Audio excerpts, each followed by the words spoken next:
자, 한번 따라해서 하나님 나라와 긍휼. 여러분, 지난 주간에 여러 가지 이야기가 있었지만 혹시 여러분들 타임지가 시사 주간지 타임지는 아주 전 세계 대표적인 그 표지에 나오는 것을 보면 그 시대의 가장 그 시간에 가장 중요한 세계 이슈를 잘 나타내는 것이 타임지입니다. 타임지의 그 표지가 이렇게 돼 있어요. 이게 무슨 표지입니까, 여러분? 누가 서 있죠? 트럼프 대통령이 서 있고, 잘 보이시나요? 조그만 아이가 서 있어요. 근데 여기에 보면 조그만 아이가 서 있는 여기에 보면 조그만 아이가 서 있고 울고 있는 아이가 서 있고 그리고 이제 웰컴 투 아메리카, 미국에 온 것을 환영한다, 이런 거예요. 왜 이것이 타임즈가 선정을 한 이유일까요? 그 이유는 바로 이 아이의 사진 때문입니다. 이 아이가 온두라스의 아이라고 그래요. 2살. 그런데 아마 온두라스에서 난민으로 미국을 들어오는데, 미국이 난민들이 들어오니까, 너무 많은 난민들이 들어오니까 너무 힘드니까 무관용 정책, 그러니까 무관용이라 하지만 사실 무자비한 정책입니다.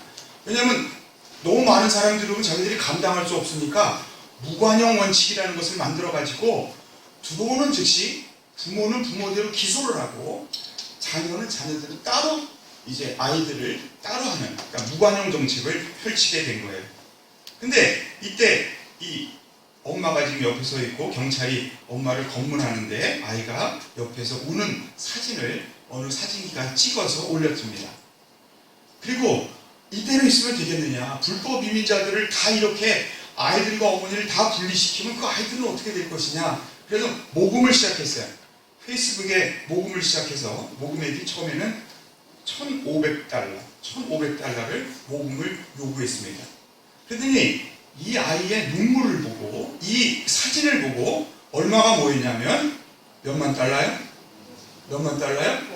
500만 달러. 즉 처음 그 $1,500를 모금을 목표를 넣었는데 3,000배에 달하는 모금액이 이루어졌고 페이스북 사상 최고의 모금액이 이루어졌다는 거예요. 이뿐 아닙니다. 여러분, 이 아이가 이렇게 우는 모습을 보고, 이 아이입니다. 얼마나 이뻐요. 네? 이 모습을 보고 트럼프 대통령이 난민들이 들어오면 기소하고 분리하는 정책을 다시 어떻게 변화시켰죠? 부모와 자녀들은 분리시켜서는 안 된다.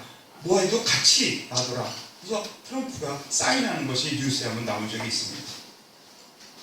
저는 이것을 보면서 여러분, 하나님이 기뻐하는 삶의 모습을 한번 생각하게 되었어요. 물론 세계 역사 속에 있는 하나의 사건이지만 한번 따지자. 긍휼의 마음은 트럼프도 움직인다. 아멘? 긍휼이라는 그 덕목이 세계적으로도 얼마나 중요한 것이며, 그럼 우리 뭐 세월호 사건은 모든 사건 속에 그 남의 아픔을 누구 아픔처럼? 내 아픔처럼 하는 그 긍휼의 마음이 세계 역사를 변화시키는 것을 우리가 보게 된다는 거예요. 제가 그런데 최근에 한 2개월 전에 그 마음속에 왔던 말씀이 오늘 말씀입니다. 오늘 말씀을 보면 이제, 자, 오늘 말씀 우리 잠깐 한번 읽을까요? 자, 한번 22장 21절부터 읽겠습니다. 너는 이방 나그네를 압제하지 말며 그들을 학대하지 말라. 너희도 애굽 땅에서 나그네들. 자, 여러분, 난민들, 물론 우리도 지금 제주도에서 난민의 문제가 생겼죠. 난민이 왔는데 어떻게 할 것이냐. 근데 성경은 이렇게 얘기하고 있어요. 이방 나그네. 그러니까 오늘날 비하면 이게 누구죠? 난민입니다. 난민을 압제하지 말고 그들을 학대하지도 말라. 왜냐하면 너희도 옛날에 애굽 땅에서 못 됐다?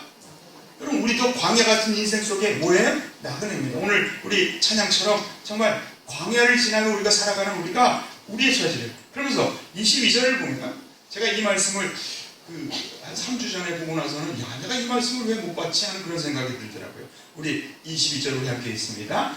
너는 아우나 고아를 해롭게 하지 말라. 내가 만일 그들을 해롭게 함으로 그들의 못하면 부르짖으면 내가 반드시 그 부르짖음을 들으리라. 여러분, 주님은 고아와 과부를 특히 사랑하셨어요? 사랑하지 않으셨어요? 특히 고아와 과부라는 단어를 찾으면 성경이 얼마나 많이 나오는지 몰라요. 특별히 이런 얘기까지 하십니다. 한번 나는 고아의 아버지라는 표현을 하세요. 여러분, 하나님은 왕으로서 주님으로서는 존재하시지만 아버지라는 표현을 구약에는 많이 썼을까요? 안 썼을까요? 거의 안 써요. 그런데 누구의 아버지다? 나는 고아의 아버지라는 표현을 하세요. 과부의 재판관이요 고아의 아버지라는 얘기를 합니다.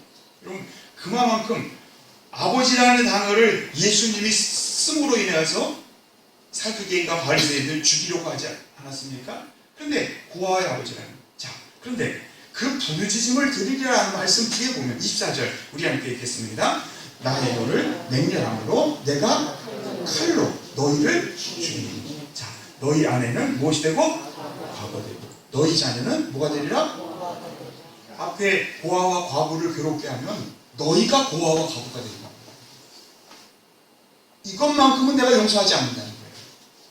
이게 주님이시라는 거예요. 또 그 밑에 보면 가난한 자에게 돈을 부어주면 채권자같이 하지 말라. 여러분, 오늘날 우리 시대의 문제가 뭡니까? 갑질 아니에요? 갑질? 얼마나 기독교인 중에 좀 돈이 있다는 사람들이 보면요, 갑질하는 사람들이 얼마나 많은지 몰라요. 밑에 사람들. 여러분, 이건 성경적으로 솔직히 얘기하면요, 신앙의 기본도 모르는 사람들이에요. 교회 가서 수십 년 동안 무슨 말씀을 들었고 무슨 성경 공부를 했습니까? 그들에게 들어간 복음은 진짜 복음입니까? 가짜 복음입니까? 어떻게 보면 똥덩어리 복음을 갖고 있는 사람들도 있어요, 여러분. 제일 중요한 건 뭡니까? 아무튼 기독교에는 갑질해서 하는 거예요. 지극히 작은 자에게 한 것이 누구에게 한 것이다? 지극히 작은 자에게 누구에게 한 것이다? 예수님에게 한 것이고, 그 기준으로 인해서 우리가 영생과 무엇으로? 영벌, 지옥과 천국이 바로 그것을 통해 이루어진다고 주님 말씀하고 있지 않습니까? 채권자에게 이자를 바치도 말고. 또 여러분 27절을 보면 이렇게 되어 있습니다. 마지막에 한번 더, 나는 자비로운 자입니다. 나는 긍휼의 하나님이다. 여러분, 사랑하는 성도 여러분, 주님은 우리에게 나는 긍휼의 하나님이라 말씀하고 있음을 기억하시길 바랍니다. 나는 자비로운 하나님, 긍휼의 하나님입니다. 신명기 4장 31절에 와도 내 하나님 여호와는 무슨 하나님이시라? 자비하신 하나님이시라. 여러분, 역대하 30장 9절에 와도 너희 하나님 여호와는 은혜로우시며 자비로우신지라. 너희가 그에게 돌아오면 그 얼굴을 너희에게서 돌이키시 아니하시리라 하였더라. 여러분, 하나님의 품성 중에 바로 긍휼과 자비가 있음을 기억하시기를 바랍니다. 하나님의 품성에 긍휼과 자비가 있다는 것은 여러분, 우리도 하나님의 형상을 받은 자로 한번 더, 긍휼은 우리의 신앙을 완성시킨다. 여러분, 긍휼은 우리의 신앙을 완성시키는 하나님의 축복임을 믿으시길 바랍니다. 주님이 성경에 보면 이 땅에 오셔서 많은 사람들을 용서했어요. 우리가 생각하기 힘든 죄까지도 다 용서해 주셨어요. 그런데 주님이 용서하지 않은 사람이 있습니다. 그들이 누굽니까? 바리새인들이에요. 여러분들, 왜 바리새인들을 용서하지 않았을까요? 바리새인들은 진리는 갖고 있었습니다. 진리는 갖고 있었지만 한번 더, 긍휼이 없는 진리, 긍휼을 까먹은 진리를 갖고 있었어요. 그들은 긍휼이 없었어요. 그러니까 오죽하면 바리새인들을 향해 주님이 호세아서 6장 6절을 두 번이나 말씀합니다. 너희는 가서, 즉 너희가 가서 성경을 다시 뒤져라. 주님이, 하나님이 뭐라고 했습니까? 한번 더, 나는 긍휼을 원하지 제사를 원하지 않아요. 그 말씀의 뜻을 깨닫고 좀 보라는 거예요.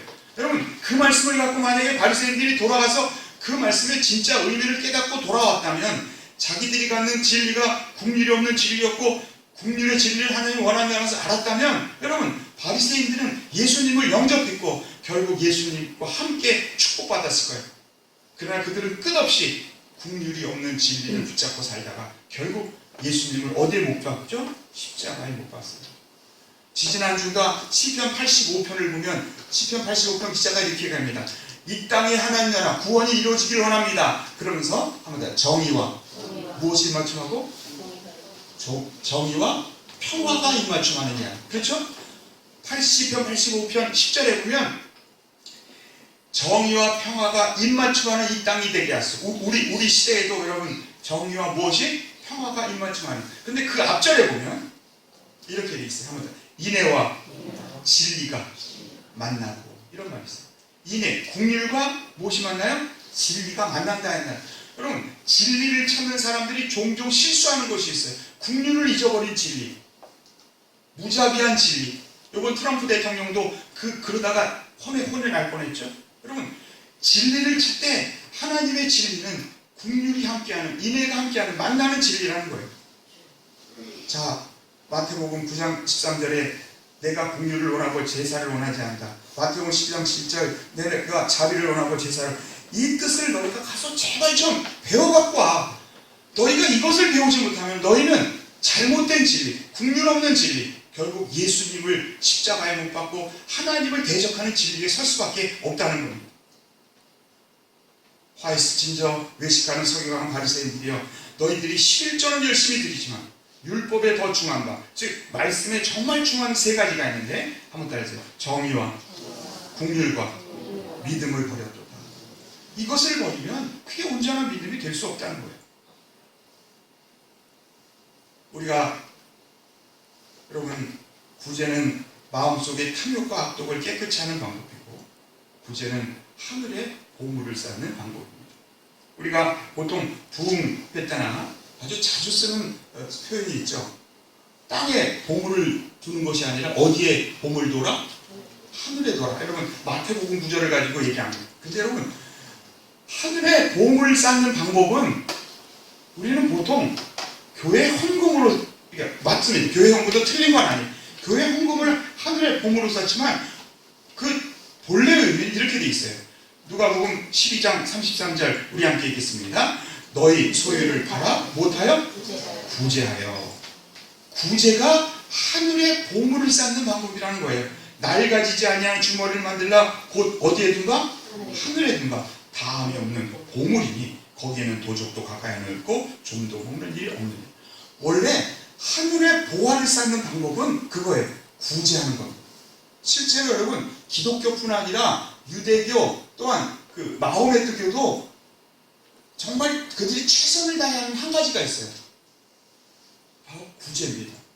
우리 유학생들이 그 중동에 가서 유학을 하다 보면요, 이런 일이 있다는 거예요. 갑자기 가던 차가 창문을 조금 내린대요. 많이 안 내린대요. 자기를 보여주면 안 돼요. 구제를 할 때는 내가 나타나면 안 됩니다. 조금 내리고는 오라는 거예요. 그래서 가죠? 그럼 이만한 봉투를 준대요, 그냥.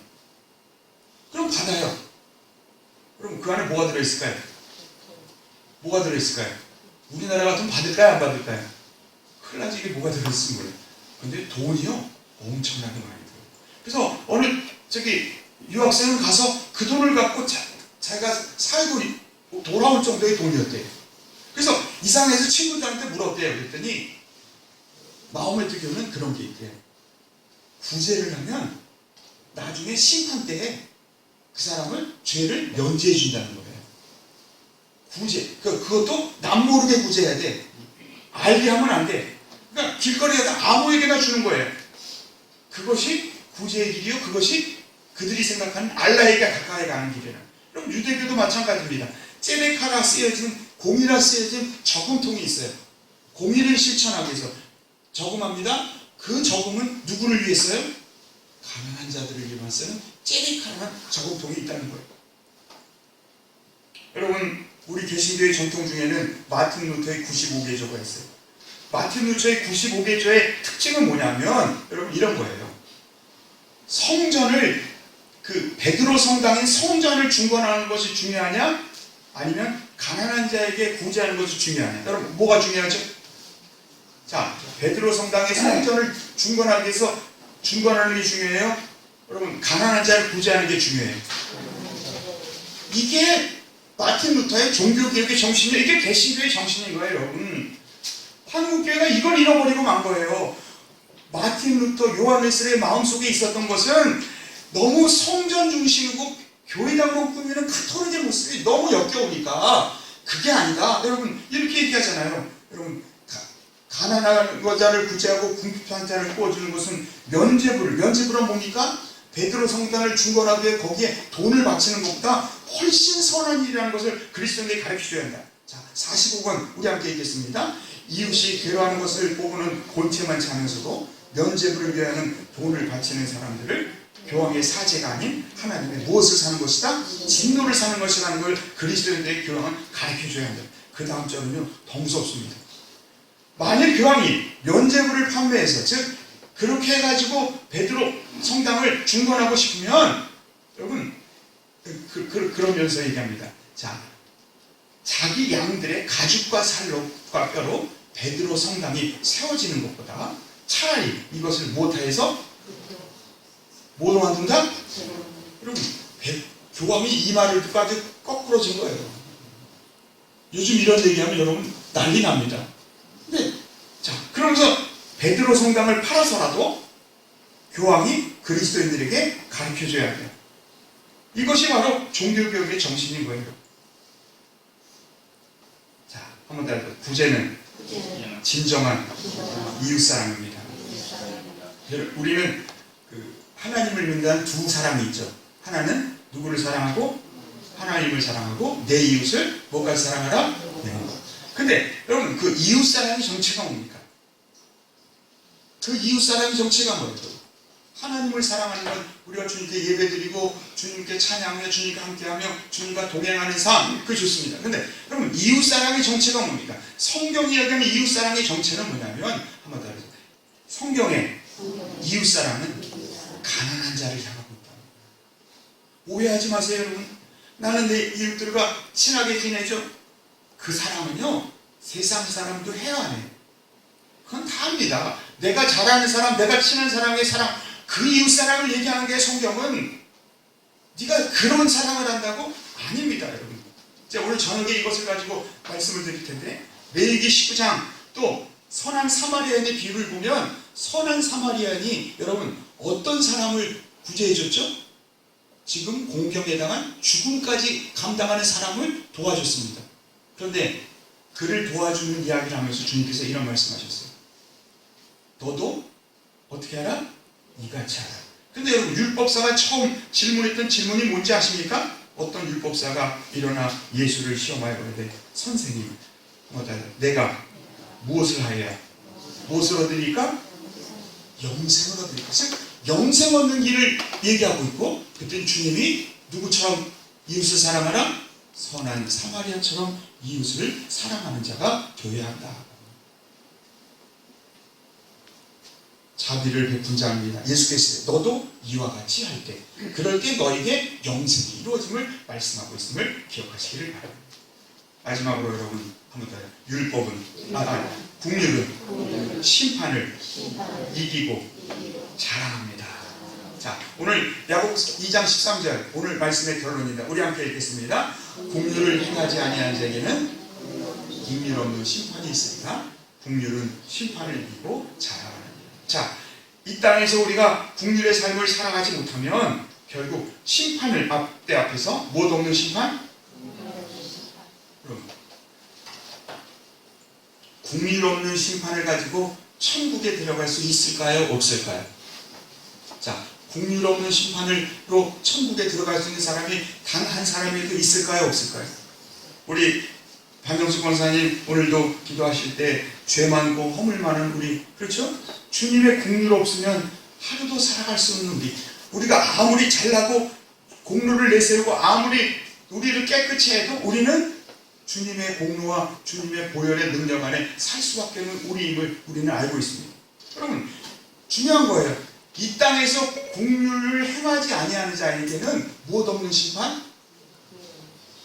결론은 뭐예요? 천국 간다? 지옥 간다?